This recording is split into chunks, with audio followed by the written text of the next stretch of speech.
Bismillahirrahmanirrahim. Assalamualaikum warahmatullahi wabarakatuh. Innal hamdalillah nahmaduhu wa nasta'inuhu wa nastaghfiruh wa na'udzu billahi min shururi anfusina wa sayyiati a'malina. May yahdihillahu fala mudhillalah wa may yudlil fala hadiyalah. Wa asyhadu an la ilaha illallah wahdahu la syarikalah wa asyhadu anna Muhammadan abduhu wa rasuluh. Ya ayyuhalladzina amanu taqullaha haqqa tuqatih wa la tamutunna illa wa antum muslimun. Fa in asdaqal hadits kitabullah wa khairal hadyi hadyu Muhammadin sallallahu alaihi wa ala alihi wasallam wa syarrul umuri muhdatsatuha fa inna kulla muhdatsatin bid'ah wa kulla bid'atin dhalalah wa kulla dhalalatin finnar. Amma ba'd, fa ya ma'syarul muslimin, hadirin dan hadirat jamaah salat maghrib serta kaum muslimin yang dirahmati oleh Allah Subhanahu wa taala. Alhamdulillah, pada kesempatan malam hari ini kita masih melanjutkan dan melangsungkan taklim dan kajian kita meskipun dalam suasana gerimis. Alhamdulillah masih kita bisa hadir di tempat ini. Mudah-mudahan majlis kita ini diberkahi oleh Allah Ta'ala dan mudah-mudahan juga membuahkan ilmu yang bermanfaat, yang berfaedah untuk kita baik di kehidupan dunia kita maupun di akhirat. Amin ya rabbal alamin.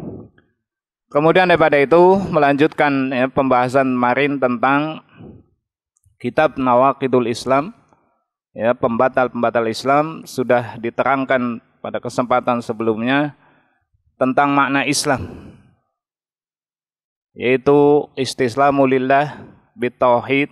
Seorang yang mengaku muslim, yang beragama Islam, harus memasrahkan dirinya kepada Allah Ta'ala bitauhid, dengan mengesakannya, wal inqiyadu lahu bitta'ah, dan harus terikat dan tunduk kepada Allah Ta'ala dengan mentaatinya, wal bara'atu minasyirki wa ahli. Di samping itu juga harus anti dan benci kepada kesyirikan dan juga kepada pelaku-pelakunya. Benci dan anti dengan segala hal yang membatalkan keislaman dan juga pelaku-pelakunya.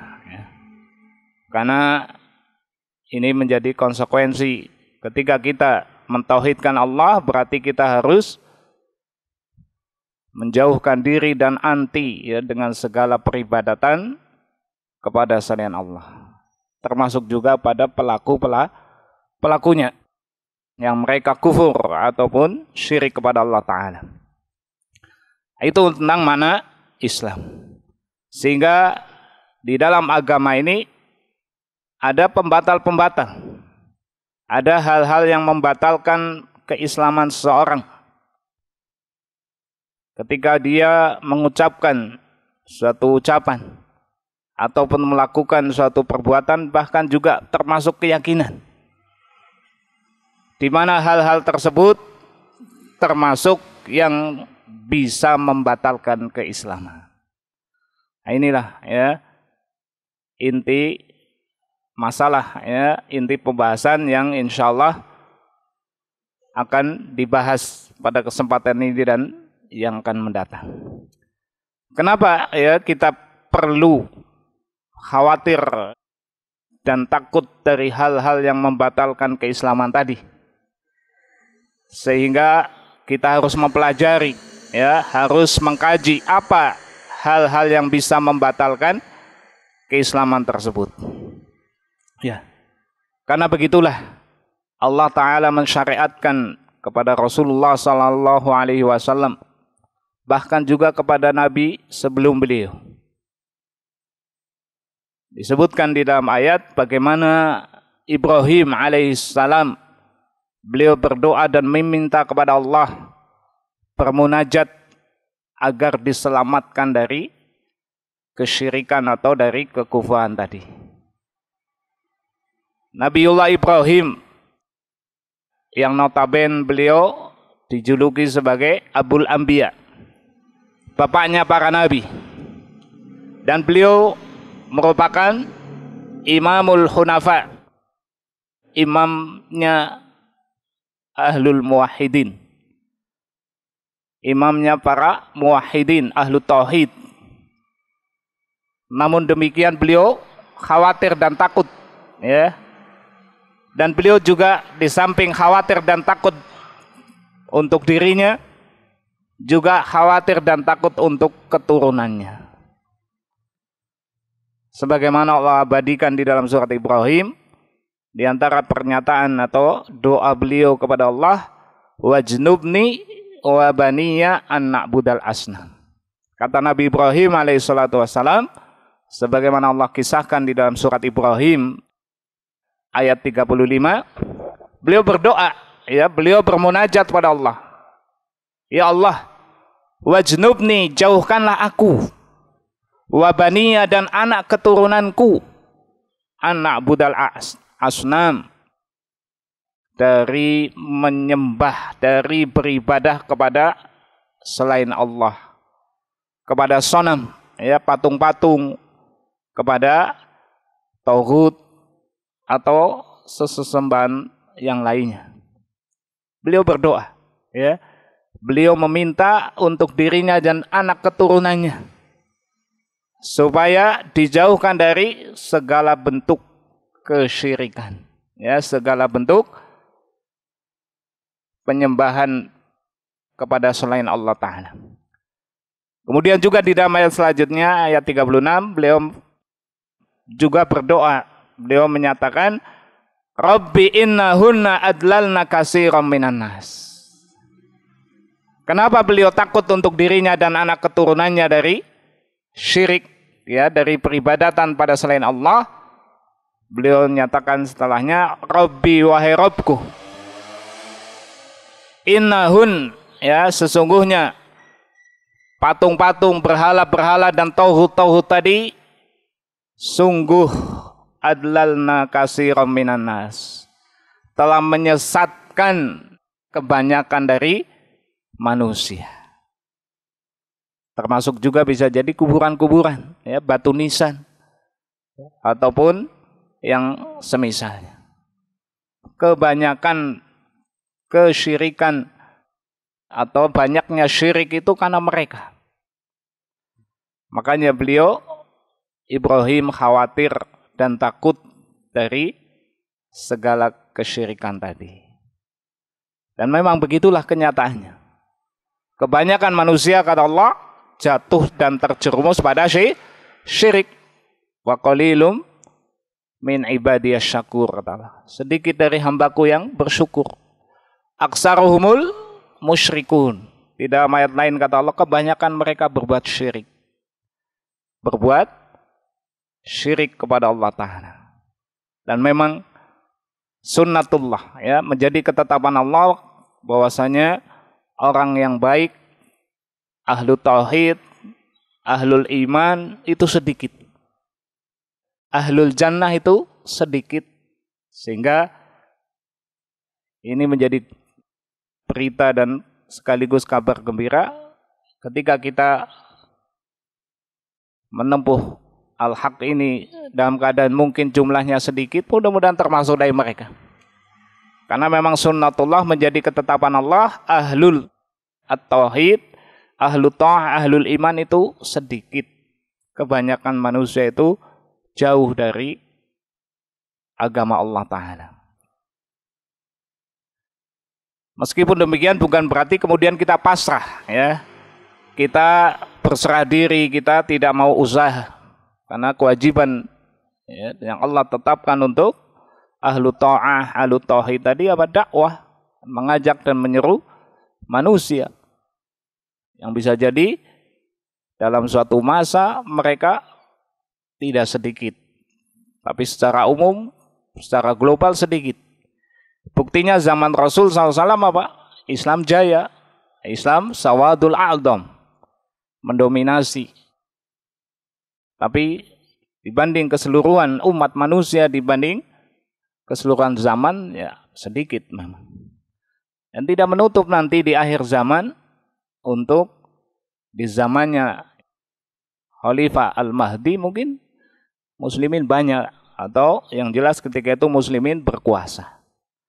Tapi secara umum sedikit, dan kewajiban dakwah sedikit atau banyaknya orang yang menjawab dan menerima dakwah itu bukan kewenangan dan kemampuan kita. Ya, itu kewenangan dan kemampuannya Allah. Kita hanya menunaikan kewajiban untuk istiqomah di atas agama ini dan mengajarkan kepada umat, mendakwahkan pada manusia kepada al-haq, ya, kepada tauhid tadi. Meskipun hakikatnya secara umum tadi apa? Kebanyakan mereka sesat, kebanyakan manusia itu syirik kepada Allah Ta'ala. Ya, karena ini pentingnya kita belajar tentang pembatal-pembatal iman. Pentingnya kita belajar ilmu. Dan kita berdoa, kita memohon pada Allah supaya diselamatkan.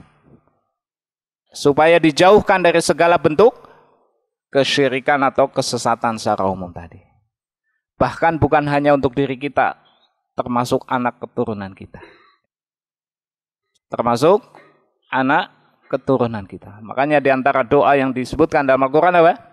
Rabbana hablana min azwajina wa dzurriyyatina qurrata a'yun. Ya Allah, jadikanlah dari istri-istri kami dan anak keturunan kami qurrata a'yun, penyejuk mata. Orang yang saleh, anak-anak yang saleh yang akan menyejukkan mata kita, membahagiakan kita dengan doa-doa dan istighfar mereka dan amal soleh mereka. Ya. Dan karena pembatal Islam ini pula, sehingga para ulama menyusun adanya bab atau kitabur riddah, bab tentang hukum murtad, orang yang balik ya dari agama, atau dengan kata lain orang yang keluar dari agama.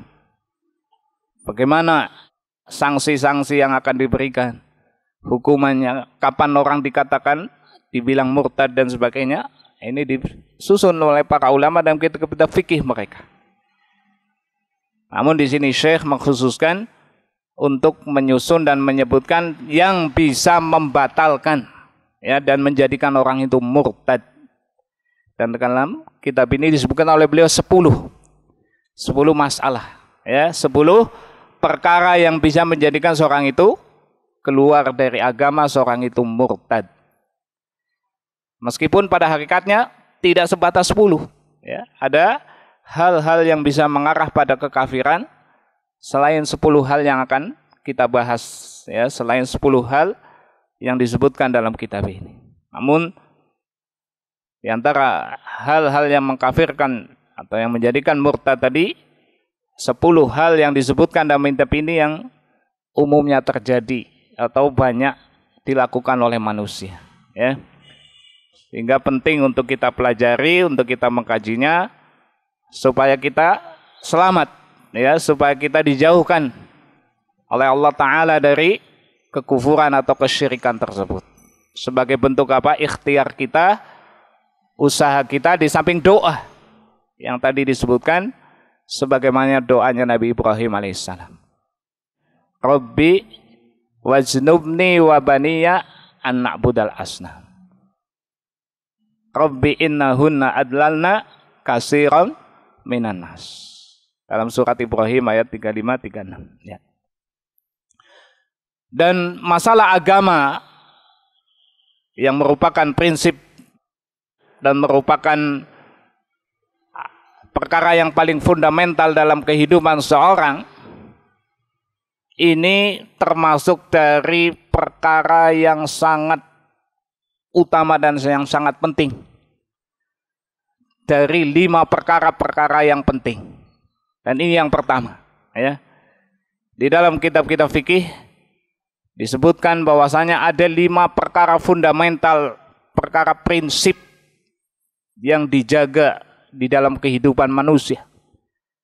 Dan diturunkannya agama dari awal pertama agama yang dibawa, ya, oleh Nabi Adam dan Rasul pertama yang Allah utus yaitu Nabi Nuh, semuanya mengajarkan dan mengarahkan untuk menjaga 5 hal yang sangat fundamental tadi, ya.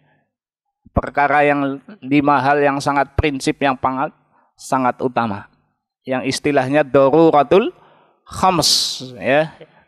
5 perkara fundamental, 5 perkara yang sangat urgen. Apa 5 perkara itu? Disebutkan yang pertama itu agama. Yang kedua itu apa? Jiwa. Memelihara dan menjaga agama. Yang kedua memelihara dan menjaga jiwa. Kemudian yang ketiga memelihara dan menjaga akal. Yang keempat memelihara dan menjaga harta. Serta yang kelima itu menjaga dan memelihara kehormatan dan keturunan, atau keturunan dan kehormatan. Semua agama, ya, bahkan selain agama samawi, itu mengatur 5 hal yang fundamental tersebut, ya. Syariat-syariat agama yang Allah turunkan, hukum-hukum yang Allah tetapkan, itu khususnya hampir, ya, seluruhnya berkaitan dengan 5 hal yang fundamental ini. Bagaimana untuk menjaga agama seseorang. Yang kedua, bagaimana untuk menjaga jiwa, ya, nyawa, ruh seseorang dari ancaman-ancaman atau yang membahayakannya. Apa yang terjadi kalau dilanggar, apa sanksi hukumannya. Ini semua agama mengatur tentang itu. Kemudian yang ketiga, Pak, tentang akal. Apa akibat ketika akal ini dirusak dengan khomer, dengan sabu-sabu dan sebagainya. Itu semua diatur di dalam agama. Bahkan seluruh agama selain agama samawi. Kita lihat agama-agama yang lain. Kehormatan seseorang. Kemudian menyangkut harta seseorang. Menyangkut akal seseorang. Menyangkut jiwa seseorang. Apalagi yang paling fundamental yaitu agama seseorang. Itu dibikin undang-undang, hukum, tatanan, aturan. Baik dalam kehidupan agama bahkan kehidupan negara. KUHP, pidana, kitab undang-undang perdata itu semua untuk mengatur dan menjaga 5 hal prinsip tersebut. Nah, makanya ini diistilahkan oleh para ulama dengan daruratul khams, ya. Perkara yang fundamental dalam 5 perkara atau 5 perkara yang sangat prinsip, yang sangat fundamental. Nah, menyangkut yang paling utama tadi agama, makanya di sini agama Islam juga mengatur, ya, dan menentukan apa-apa yang bisa membatalkan agama seseorang. Hal-hal yang bisa menjadikan orang itu keluar dari agama ini. Apa konsekuensinya pun, ya, dibahas. Sehingga di dalam hadis dinyatakan oleh Rasulullah SAW man baddala dinahu faqtuluh. Ketika orang sudah mengganti agamanya, sudah murtad, hukumannya apa? Bunuhlah dia. Sanksinya tidak main-main. Enggak main-main. Bunuh ketika orang itu murtad. Kenapa? Karena ketika dia murtad, semakin lama semakin bikin kerusakan, ya. Semakin lama hidupnya semakin membuat dosa, semakin kufur. Sehingga dibunuh itu justru untuk kemaslahatan dia, supaya tidak berlama-lama di dalam kufur kepada Allah Ta'ala. Demikian juga berkaitan dengan perkara fundamental yang kedua mengenai jiwa. Bahkan sanksinya pun ada bunuh di sana. Ketika orang membunuh, maka balasannya apa? Kisos, ya, dihukum, diberikan sanksi dengan kisos, hukuman yang setimpal. An-nafsu bin-nafsi, ketika memang jiwa itu yang dilanggar, jiwa itu yang dihilangkan, maka hukumannya juga jiwa dihilangkan. Wan nafsu bin nafsi wal uduna bil uduni wal anfa bil anfi. Ya, di dalam ayat disebutkan hidung yang dipotong maka hidung pula balasannya dipotong. Telinga yang dipotong balasannya telinga yang dipotong. Ini untuk menjaga apa? Menjaga jiwa seseorang. Menjaga apa istilahnya? Ruh dan kehidupan seseorang, dalam hal ini jiwa. Demikian juga berkaitan dengan akal. Agama ini juga mengatur bagaimana orang yang mabok, hukumannya apa, supaya akalnya terjaga. Orang nggak boleh mabok. Bahkan yang menjual ya hal-hal yang memabokkan pun terkena sanksinya. Yang membawa, yang menulis, itu semua kena hukumannya. Apalagi yang menggunakan, pemakainya. Seperti itu juga berkaitan dengan yang keempat apa? Tentang harta.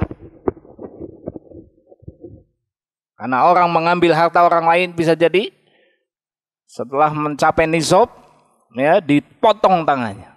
Karena untuk terjaganya harta. Kemudian apa?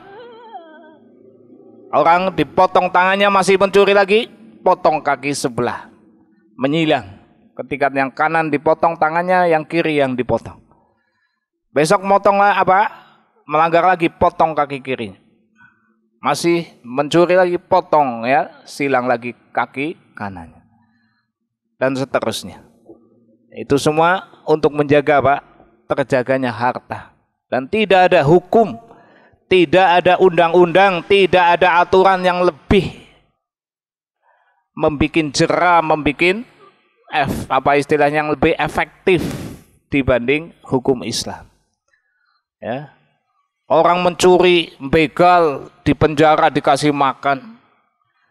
Di penjara ketemu orang yang lebih ahli lagi, belajar lagi. Kasih makan siang malam, kerjanya makan tidur, besok sekian waktu dikeluarkan. Tidak membuat jerah. Tapi kalau dipotong tangannya, sudah ketahuan. Oh, dia maling dulunya.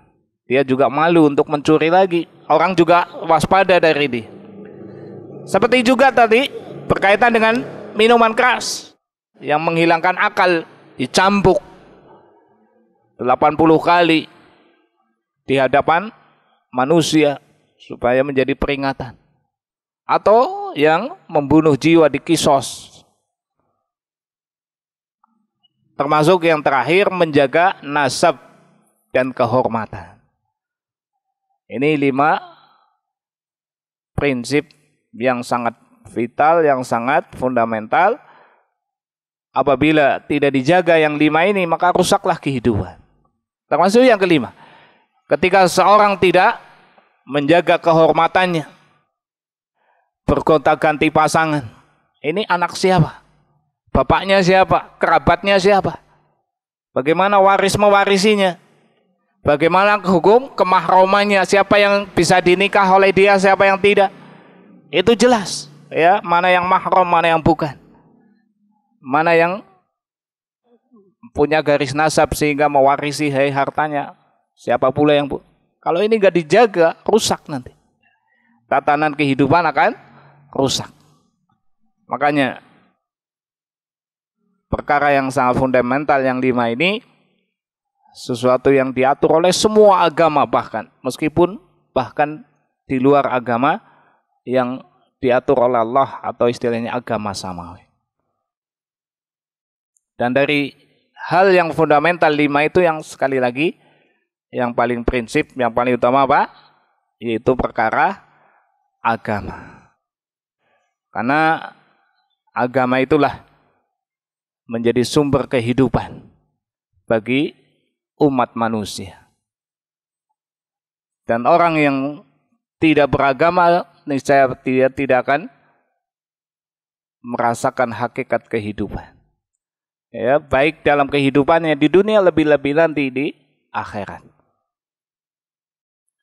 Sehingga Allah menyatakan di dalam ayatnya, man amila salihan min dzakarin aw unsa falanuhyiyannahu hayatan thayyibah. Siapa yang beramal dengan amalan saleh. Man amila salihan min dzakarin aw unsa, baik dari kalangan laki-laki atau perempuan, wa huwa mu'min, dalam keadaan dia beriman kepada Allah, falanuhyiyannahu hayatan thayyibah. Kata Allah apa? Pasti kami akan berikan kepadanya kehidupan yang baik. Hakikat kehidupan dengan agama ini. Orang yang tidak beragama sama halnya dengan apa? Menyia-nyiakan kehidupan. Atau dengan kata lain, orang yang tidak hidup, ya, orang yang mati dalam keadaan apa istilahnya, kalau hantu itu apa, gentayangan, ya. Orang yang mati tapi gentayangan, tapi berjalan-jalan. Ini hakikat orang yang tidak beragama. Wa man a'rada 'an dzikri fa inna lahu ma'isyatan dhanka wa nahsyuruhu yaumal qiyamati a'ma. Kata Allah, siapa yang berpaling dari agamaku, maka sesungguhnya untuknya kehidupan yang sempit, ya, kehidupan yang gersang, kehidupan yang sangat menyengsarakan. Karenanya sekali lagi, tidak mungkin orang itu akan bahagia, tidak mungkin orang itu akan merasa tentram, merasa nyaman tanpa kembali kepada agama. Karena yang membuat kebahagiaan, yang menjadikan seorang itu tentram, nyaman, bahagia itu adalah agama.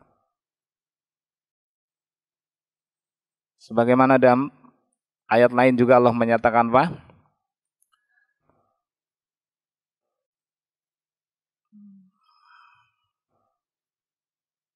Yatma'innul ala bidzikrillahi tatma'innul qulub. Dalam ayatnya Allah menyatakan, ketahuilah bahwasanya dengan dzikir kepada Allah. Dzikir di situ maknanya banyak, kata mufassirin. Bisa jadi dzikir di situ artinya mengingat Allah. Bisa jadi di situ apa, dzikir adalah agama Allah, berpegang dengan syariat Allah. Bisa jadi dzikir di situ adalah kitabullah. Dengan kitab Allah, dengan agama Allah, dengan mengingat Allah. Semuanya kembali ke agama. Dan semua tafsir tadi, tafsir yang warid dari salaf.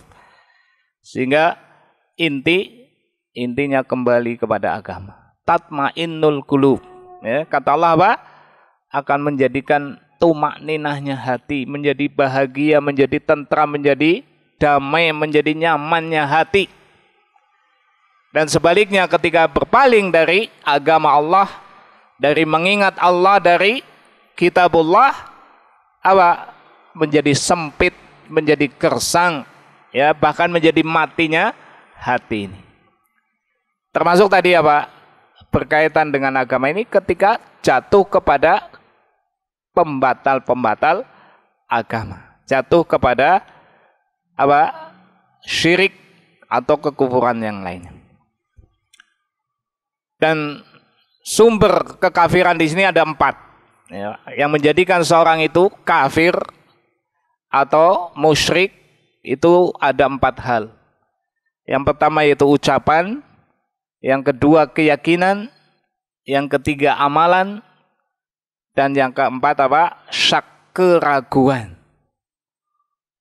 Jadi semua kekafiran atau pembatal-pembatal iman itu bersumber dari 4 tadi. Bisa jadi dari ucapan, penyebabnya yang pertama, ya, mengucapkan kalimat kufur, kalimat yang menjadikan dia murtad, mengejek agama, menghina Rasul, menghina Allah, ini ucapan. Atau yang kedua Pak, keyakinan. Meyakini agama Islam, agama yang tidak sempurna, agama yang membuat keterbelakangan, agama yang menjadikan orang jauh dari peradaban. Nah, ini keyakinan yang menjadikan kufur. Adanya petunjuk atau undang-undang hukum lain yang lebih sempurna. Ini keyakinan. Ini bisa mengarah kepada kekafiran. Kemudian yang ketiga Pak, amalan. Bisa jadi kekufuran itu sebabnya amalan. Apa contohnya? Ketika orang sujud kepada selain Allah. Ini amalan. Atau apalagi orang menyembelih untuk selain Allah. Itu juga amalan. Atau orang berdoa, Yaitu dalam doa itu ada ucapan dan juga amalan. Doa dan meminta pada selain Allah. Ini juga kekufuran. Dan yang keempat, syak, ya, keraguan, meragukan sesuatu yang harusnya dia yakini. Apa itu contohnya? Meragukan kebenaran Islam, meragukan adanya kiamat, meragukan adanya malaikat, bahkan meragukan apakah ada surga atau neraka nanti. Ini kufur syak namanya. Dan itu juga yang menjadikan seorang kafir, ya, keluar dari agama. Jadi sumber kekafiran ada 4 tadi, ya. Yang pertama apa? Ucapan. Yang kedua perbuatan. Yang ketiga keyakinan. Yang keempat keraguan. Dan termasuk 10 yang akan kita bahas ini masuk dalam koridor 4 tadi. Bahkan yang lain dari 10 ini, karena ada kekafiran atau hal yang membatalkan Islam di luar 10 yang akan kita bahas. Nah, ini bapak-bapak, ibu-ibu, dan ya, hadirin serta kaum muslimin yang dirahmati Allah Ta'ala. Mudah-mudahan ya, dengan membahas kitab ini kita semakin khawatir dan semakin mawas diri dari hal-hal yang membatalkan keislaman, dan juga semakin kita meyakini ya akan kebenaran agama ini, dan semakin kita berpegang teguh ya dengan agama yang kita anut ini. Mudah-mudahan ya apa yang disampaikan ini bermanfaat. Insyaallah muqaddimah tentang masalah ini kita cukupkan sampai di sini. Kita insyaallah pada kesempatan mendatang masuk pada pembatal Islam yang pertama, yaitu syirik sebagai dosa yang paling besar, dosa yang tidak akan pernah diampuni oleh Allah Ta'ala. Itu mungkin yang bisa kita bahas. Mudah-mudahan ya sekali lagi bermanfaat untuk kita semua, dan mudah-mudahan Allah Ta'ala menjadikan kita istiqomah di atas agamanya. Kurang lebihnya mohon maaf. Akhirul kalam wabillahi taufiq wal hidayah. Wassalamualaikum warahmatullahi wabarakatuh.